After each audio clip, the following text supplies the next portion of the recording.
I say good afternoon, each and everybody. Good evening, Jamaica. Happy Sabbath to each and everybody. Happy Sabbath.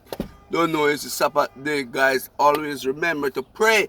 Keep the prayer line open, guys. So here what me I say now. We want Usain Bolt to be the next runner for the PMP party for Jamaica. That's my conclusion right now. So, Usain Bolt, hear what me I say now? You're a great athlete. You put Jamaica on the map like Bob Marley do.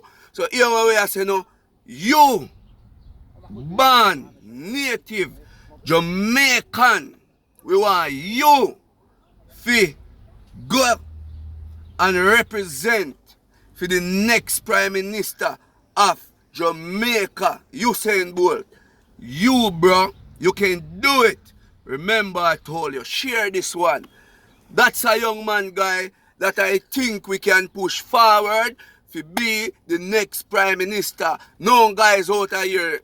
Guys, remember where the root come from these people, right from the head, guys. So let we try and get one of our young brother that we see have potential.